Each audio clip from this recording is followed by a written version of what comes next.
jaunās ir Aleksenas cepures ienākušas, bet es parādīšu vēl visu kaut ko, kas ir jauns. Mēs visu laiku papildinām plauktus, paskaties. Ošēlot. Tikko sakrāmējām, var pienākt tuvāk parādīt. Visas krāsas, ko Oskars varēja saražot 2 nedēļu laikā, mēs paņēmām. Lūdzu. Un visiem Ošēlot pirkumiem tev uz vietas būs dāvanīgs. Es neteikšu kāds, bet būs. Arī asaru gumijas ir ieradušās. Un jūs redzējāt, kā mežoņi ķēra ar asaru gumijām. Zanderta gumijas. Zanderta vēl projām ķerās un kā vēl ķerās. Un, protams, šitās te, uz ko pano un babītē ķert visvairāk metrīgās. Tālāk.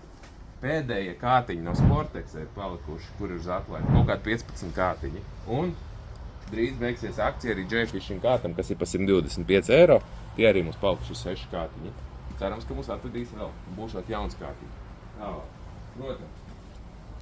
Lašu, mānekļi, hēroni. Pasūtījām visu, kas bija pieejams pie ražotāja dotajā brīdī. Ir visas foršās krāsas. Gan GFRs, gan Kinkies, Pinkies, gan Yellow Diamonds, Orange Diamonds un viss pārējie. Kas vēl? Rekur, smoltiņi. Rītdien brauc pakaļ smoltiem. Būs pilnīgi viss smolti pieejami. Labākais māneklis man top, kas bija pagājušajā gadā. Tad visi šitie te custom made. Rekur ir Vasilis Varga custom made. Rekur ir pārkrāsotas Slaviks. Pilnīgi iedūros rokā. Gribēja nākt līdzi man. Rekur ir pārkrāsotās akaras. Nenormāli labajos krāsojumos. Tālāk. Rekur ir pārkrāsotie crackjacki. Čik. Un kaut kur es redzēju, mums bija arī pārkrāsotie sugar minovi. Un es pačukstēšu, būs vēl pārkrāsotie sugar minovi. Un dziļie. Tā, ejam tālāk.